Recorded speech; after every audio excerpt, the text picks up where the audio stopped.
Now we are going to start share capital, और इसमें हम सारे बेसिक कंसेप्ट्स देखेंगे शेयर कैपिटल के.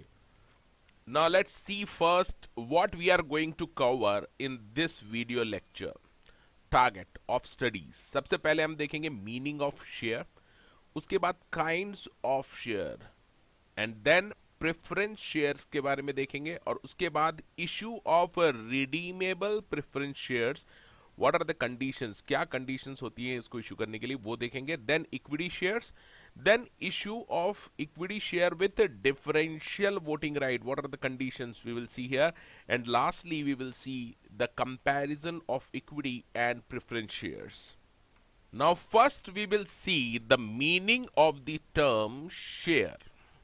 ये जो शेयर डिफाइन किया है इसको 2 सबसेक्शन 84 में डिफाइन किया है. सेक्शन 284, ये एग्जाम में आपको लिख के आना है सेक्शन बी.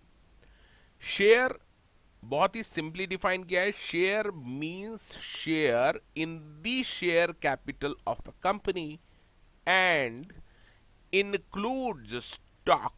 ये भी लिख के आना है, includes stock.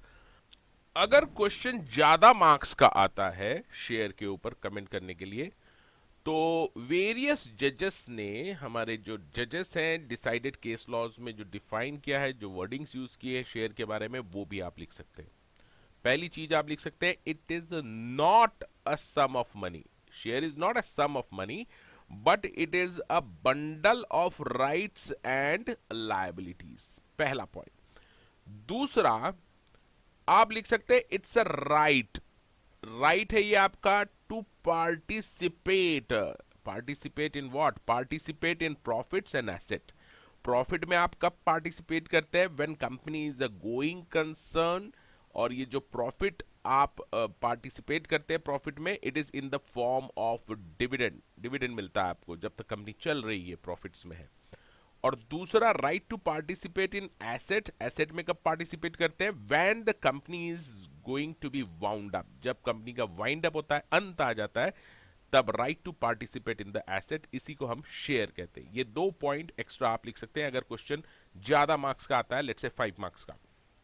Now let's see the kinds. कितने तरह के शेयर्स होते हैं? सेक्शन 43 याद रखना है आपको. Important section 43. Section 43 says that there are 2 types of shares. पहला है preference shares और दूसरा है equity shares. Now let's see the definition of preference shares.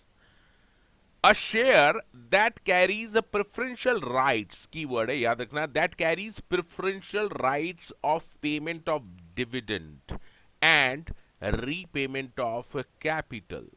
तो ऐसा शेयर जिसको डिविडेंड पहले दिया जाता है और जिसका कैपिटल का रीपेमेंट भी पहले होता है, ऐसे शेयर्स को हम कहेंगे प्रेफरेंस शेयर्स. तो नाउ लेट्स सी कि ऐसी कौन सी कंपनीज हैं जो प्रेफरेंस शेयर्स इशू कर सकती है. तो सेक्शन 55 में कंडीशंस बताई हैं इशू ऑफ प्रेफरेंस शेयर्स के लिए. तो section 55 along with company share capital and debentures rule 2014 provides that any company if authorized by article, तो आर्टिकल में ऐसा प्रोविजन हो इशू ऑफ प्रेफरेंस शेयर का, तो कंपनी में, सच कंपनी में इशू रिडीमेबल, याद रखना रिडीमेबल प्रेफरेंस शेयर्स ही कंपनी इशू कर सकती है, सब्जेक्ट टू फॉलोइंग कंडीशंस. तो पहली बात तो आर्टिकल में प्रोविजन हो तो ऐसी company redeemable preference shares issue कर सकती है as per section 55 and rules, provided there are conditions. तो अब ये कंडीशंस क्या है? सबसे पहले स्पेशल रिजोल्यूशन पास करना पड़ेगा. दूसरा, there should be no default, किसी भी तरह का डिफॉल्ट नहीं होना चाहिए subsisting in redemption of existing preference shares या फिर payment of dividend to existing preference shares, ऐसा डिफॉल्ट भी नहीं होना चाहिए कंपनी का। तीसरा पॉइंट और सबसे इंपॉर्टेंट पॉइंट कि जो प्रेफरेंस शेयर्स आप इश्यू करेंगे उसकी लाइफ 20 साल से ज्यादा नहीं होनी चाहिए। यानी आप रिडीमेबल प्रेफरेंस शेयर्स इश्यू कर सकते हैं for a maximum period of 20 years, और 20 इयर्स के अंदर अंदर उन्हें वापस रिडीम करना पड़ेगा आपको।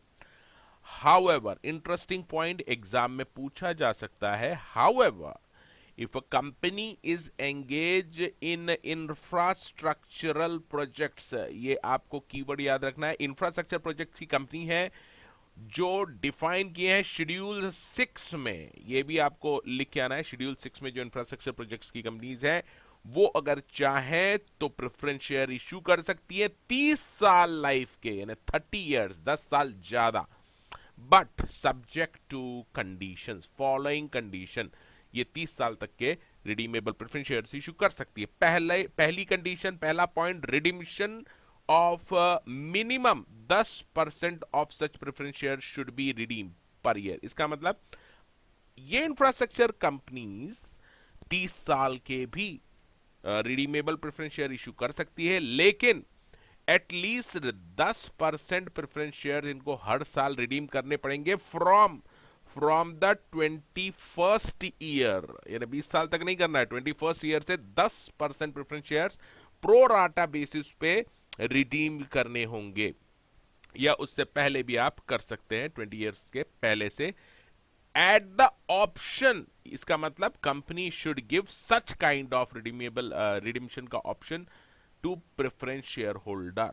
तो 3 कंडीशन है, रिडीम्शन करना पड़ेगा ऐसी कंपनी को 10% ऑफ प्रेफरेंस शेयर्स पर ईयर फ्रॉम 21st ईयर और earlier on proportional basis at the option of preference share holder. तो ये कंडीशन है, तो 30 साल तक के लिए भी प्रेफरेंस शेयर्स इशू कर सकती है इंफ्रास्ट्रक्चर प्रोजेक्ट्स की companies. And remember, no company can issue irredeemable preference shares, कोई भी कंपनी इररिडीमेबल प्रेफरेंस शेयर्स नहीं इशू कर सकती। Now let's see the conditions for redemption of preference shares. हमने इशू की कंडीशंस देख ली है, अब रिडीम्शन जब करेगी कंपनी प्रेफरेंस शेयर्स का तो क्या कंडीशंस है। सबसे पहले रिडीम्शन का कंसेप्ट समझ लीजिए। जब कंपनी शेयर इशू करती है तो पैसा आता है, और रिडीम्शन में कंपनी को वो जो पैसा आया था इशू के समय वो अब वापस रीपे करना है शेयर होल्डर्स को, इसको कहते हैं रिडीम्शन। आपको ये कंसेप्ट इस तरह से समझ में आ जाएगा कि अगर कोई दांत आपका खराब हो गया है तो ये दांत अब आपको रिप्लेस करना पड़ेगा, या तो प्रॉफिट से, यानी इस गैप को फिल करना पड़ेगा, या तो प्रॉफिट से फिल करिए, या फिर फ्रेश इशू ऑफ कैपिटल, यानी कैपिटल आपका इंटैक्ट रहना चाहिए रिडीम्शन के बाद भी, इसलिए आपको या तो वो प्रॉफिट से फिल करना पड़ेगा गैप जो रिडीम्शन से क्रिएट होगा, या फिर फ्रेश इशू। अब अपन देखते हैं इसकी कंडीशंस। सबसे पहला, shares should be fully paid up, fully paid up होना चाहिए शेयर्स रिडीम्शन के पहले। अगर पार्टली पेड अप है तो फुल्ली पेड अप करने के बाद ही उसको रिडीम किया जा सकता है। दूसरा पॉइंट मैं पहले ही एक्सप्लेन कर चुका हूं कि redemption should be carried out of profit. तो अगर आपके पास प्रॉफिट है, ऐसा प्रॉफिट जो डिविडेंड के लिए अवेलेबल है, उससे आप इस गैप को फिल कर सकते हैं जो रिडीम्शन से क्रिएट होगा या फिर proceeds of fresh issue of shares, नए शेयर इशू करके जो पैसा आएगा कैपिटल का, उससे आप इस गैप को फिल कर सकते हैं।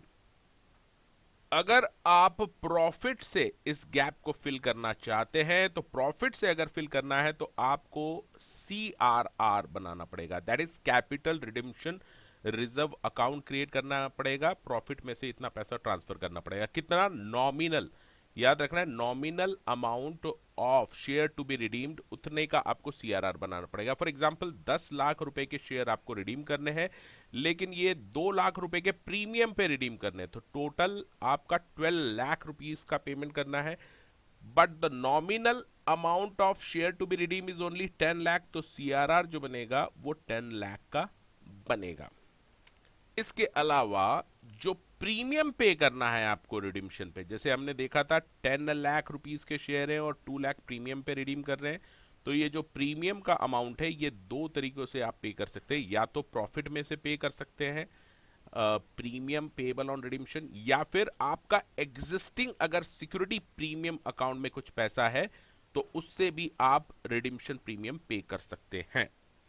अभी हमने देखा था कि प्रीमियम पेबल जो है रिडीम्शन पे वो आप सिक्योरिटी प्रीमियम से यूज कर सकते हैं उसको रिडीम्शन प्रीमियम पे करने के लिए, लेकिन यह एक पेच है, ये एग्जाम में भी आ सकता है तो ध्यान से समझ लीजिए। However such classes of companies, कुछ classes of companies as may be prescribe, तो उसको प्रिस्क्राइब किया जाएगा गवर्नमेंट के through as who are complying with the accounting standard, जो कंप्लाई कर रही हैं, और जिन ऐसी कंपनी जिनको प्रिस्क्राइब किया है can not utilise security premium account for providing the premium payable on redemption.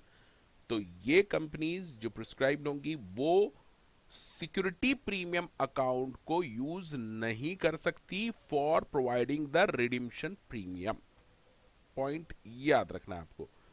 इसके अलावा कभी कभी ऐसा होता है कि कंपनी के पास पैसा ही नहीं है रिडीम्शन के लिए, तो in this point they says that if a company is not in a position to redeem its preference shares, तो ऐसे केसेस में such company can further issue the preference shares, तो वापस उन शेयर्स को रिडीम करने के लिए नए प्रेफरेंस शेयर्स कंपनी इशू कर सकती है। अगर कंपनी के पास पैसा नहीं है, ऐसी पोजीशन में नहीं है कि रिडीम कर सके, तो नए प्रेफरेंस शेयर्स इशू कर दो पुराने के बदले। लेकिन इसमें दो कंडीशंस हैं।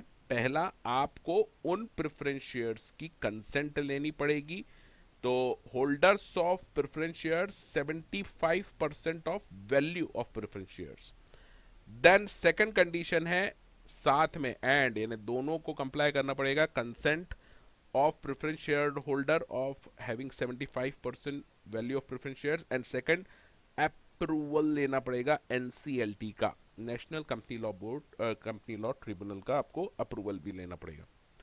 तो ऐसे केस में आप पुराने प्रेफरेंस शेयर लेके नए प्रेफरेंस शेयर इश्यू कर सकते हैं और इसको रिडीम्शन माना जाएगा पुराने का।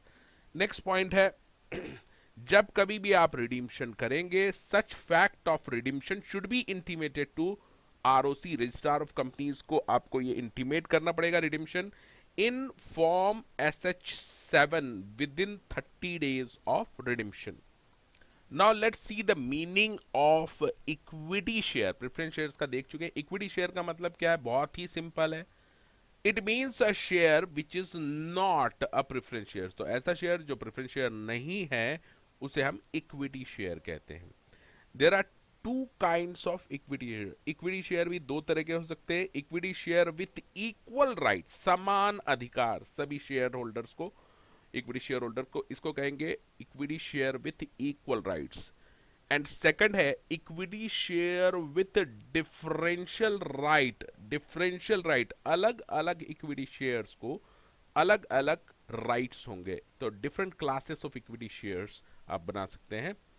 सो कंपनी में issue equity share with the differential right as to dividend, यानी अलग अलग क्लासेस ऑफ इक्विटी शेयर को अलग अलग तरह का डिविडेंड मिलेगा, किसी को कम किसी को ज्यादा, या फिर डिफरेंशियल वोटिंग राइट्स, किसी को ज्यादा वोटिंग पावर रहेगा किसी को कम रहेगा, और अदरवाइज। अब ये अदरवाइज का मतलब अभी किसी ने समझाया नहीं है गवर्नमेंट ने, तो एज और अदरवाइज भी आप उसको डिफरेंशिएट कर सकते हैं इक्विटी शेयर्स को।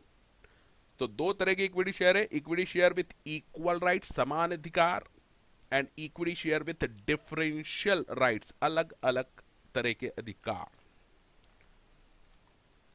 Now let's see the condition for issue of equity share with differential voting rights। अलग अलग तरह के वोटिंग राइट्स के, डिफरेंशियल वोटिंग राइट्स के शेयर्स आप किस तरह इश्यू कर सकती है कोई कंपनी। तो इसकी जो कंडीशन है, पहला तो इस तरह का आर्टिकल में प्रोविजन होना चाहिए, so article should permit such issue of shares with differential voting rights. दूसरा, should have distributable profit of 3 years, तो 3 साल का, मिनिमम 3 साल का प्रॉफिट रिकॉर्ड होना चाहिए इस कंपनी का।